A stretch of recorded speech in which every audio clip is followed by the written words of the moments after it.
এবার আসিফ নজরুলকে নিয়ে মন্তব্য করাতে ক্ষেপে গেলেন উপদেষ্টা আসিফ মাহমুদ সাংবাদিক ইলিয়াসের উপর। প্রিয় দর্শক, বিস্তারিত জানার আগে যারা এই চ্যানেলটি এখন পর্যন্ত সাবস্ক্রাইব করেননি, প্লিজ চ্যানেলটি সাবস্ক্রাইব করে পাশে থাকবেন। আসিফ নজরুলকে র এজেন্ট বললেন ইলিয়াস, কড়া জবাব দিলেন উপদেষ্টা আসিফ। অন্তর্বর্তী সরকারের আইন ও সংসদ বিষয়ক উপদেষ্টা অধ্যাপক আসিফ নজরুলের র এর এজেন্ট বলে সামাজিক যোগাযোগের মাধ্যমে প্রচারিত অপবাদের প্রতিবাদ করেছেন স্থানীয় সরকার, যুব ও ক্রীড়া উপদেষ্টা আসিফ মাহমুদ সজীব ভূঁইয়া।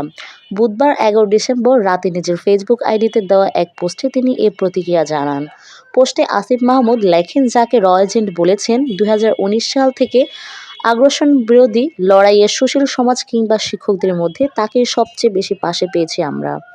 আন্দোলনে অবদান স্বীকার করে তিনি বলেন, এআরসি সিএএ বিরোধী আন্দোলন, আবরার ফাহাদ হত্যার প্রতিবাদে আন্দোলন, আগ্রাসন বিরোধী কর্মসূচি থেকে যখন জেলে গেলাম, সবসময় আসিফ স্যার আমাদের পাশে দাঁড়িয়েছেন। আমরা ক্যাম্পাসের 15 থেকে 20টা ছেলে মেয়ে।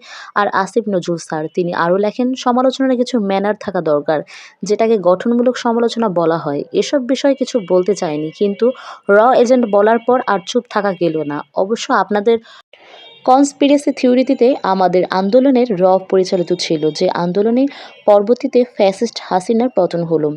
অপপ্রচারকারীদের প্রতি আহ্বান জানিয়ে আসিফ মাহমুদ বলেন, আমরা এবার একটু কনস্ট্রাকটিভ হই, না হলে এত ত্যাগের ফলে যে দেশ স্বাধীন হয়েছে তা ভুল লণ্ঠিত হবে। এতটুকু আপনাদের প্রতি আমার আহ্বান থাকবে।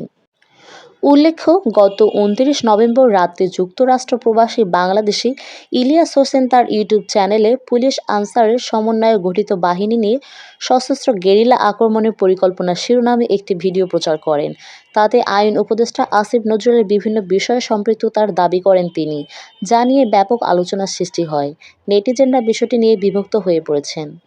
প্রিয় দর্শক, পুরো ভিডিওটি দেখে আপনার কেমন মন্তব্য তা কমেন্ট বক্সে লিখে অবশ্যই জানাবেন। আর কে কোন জায়গা থেকে ভিডিওটি দেখছেন তা কমেন্টে লিখতে ভুলবেন না। পরবর্তী ভিডিও পাওয়ার জন্য চ্যানেলটি প্লিজ সাবস্ক্রাইব করে পাশে থাকবেন। সবাই ভালো থাকুন। আল্লাহ হাফেজ।